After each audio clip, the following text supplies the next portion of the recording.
we'll go through promotions and I'll cut this and put it up, and you guys will have a nice big backlog of stuff you can watch if you get bored. Want to watch me half be awful? I don't know, that went pretty well. The next one, the Alien Hunters one, could go a lot worse. But you can see how broken Bradford is. I told the troops to expect the best, and that's what you've shown them, Commander. Well done. So here we have some interesting options. Revival Protocol is the obvious choice.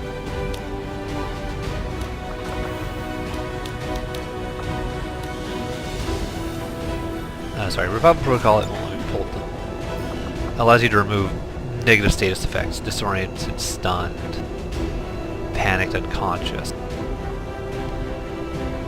Airdrop.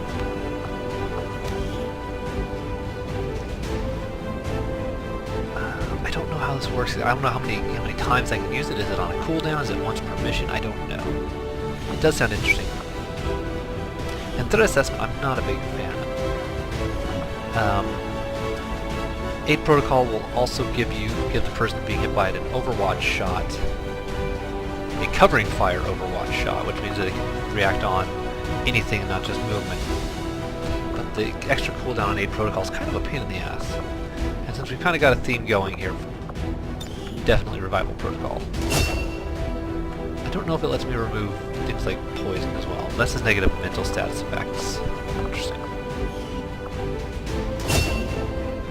Athena got a, funny enough, got a hidden ability unlocked from the AWCS. Unfortunately, it's only Savior, which is not very useful for her. But if she did have a medkit on, she could heal herself or anybody else an extra 4 hit points. So here we could get to kind of a conundrum. Will to Survive is useful. If you're in cover and you're shot at, as long as they're attacking shooting through the cover at you, you take 1 less damage. I'd rather not get hit than utilize Will to Survive. Center Mass just adds 1 point of base damage to the primary weapon. It's pretty solid, always useful. But Flashbanger gives me a free Flashbang every mission, in addition to my other grenades, so I think I'm going to go with Flashbanger.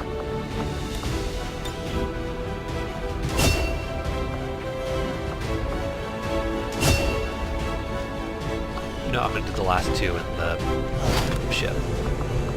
Commander, we have the spark. And with our current And now we have technology, the spark. I'm confident we can manufacture additional reinforcements based on its design. I can get started in the proving ground as soon as you give the order. Alright, so they got the options of Locked On, gain +10 aim for successive shots at the same enemy. Will to Survive, which we saw earlier, or Demolition, requires 2 ammo, has a 3-turn cooldown, destroys cover basically, but it doesn't harm the person being shot at. I'm not really a big fan of any of these.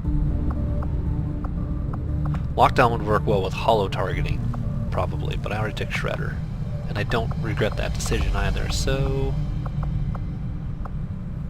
I guess we'll do Locked On. But Demolition does have its fair uses. We'll take Demolition.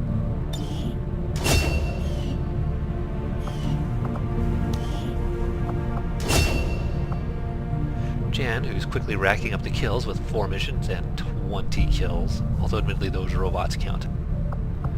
We see Will to Survive pop up again, Suppression pops up, and Aggression, which probably is the one to go for this time.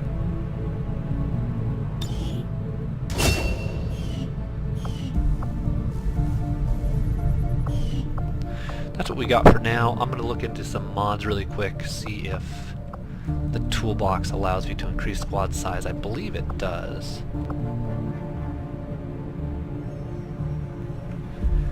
And also...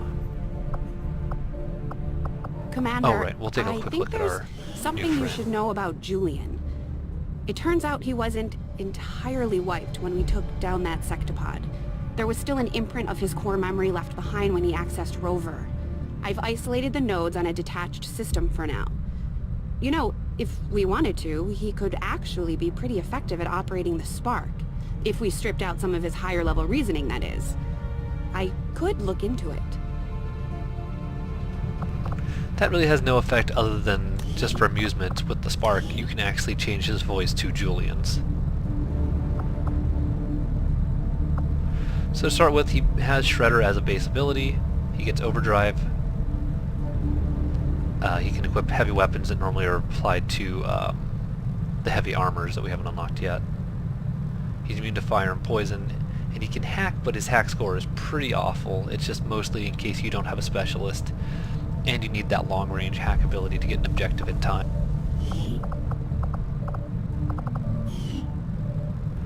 I want to increase the squad size, if nothing else, just to be able to drag him out, and all of us as normal. I don't think that the ranks we got allow us to pick up the squad size too just yet, but let's find out. Oh, on second thought, we're good for now, I think. Integrated Warfare is really nice for the increased BCS bonuses. Probably means another point of mobility or two for me, a decent amount of extra aim for Jan. This Vengeance is new. I'm not a fan of it.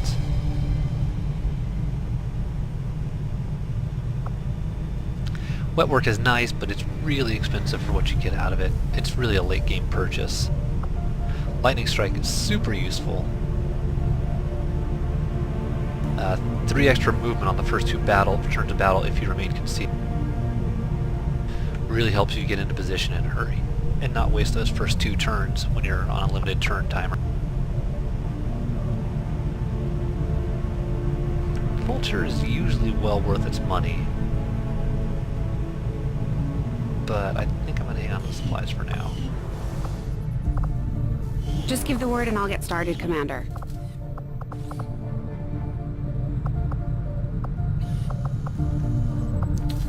Oh, that's the upgraded weapon for the Spark. Let me pick that up as my next point here. Get some supplies and purchase that. As far as I Okay, can we're going to tell, end it here. Advent's technology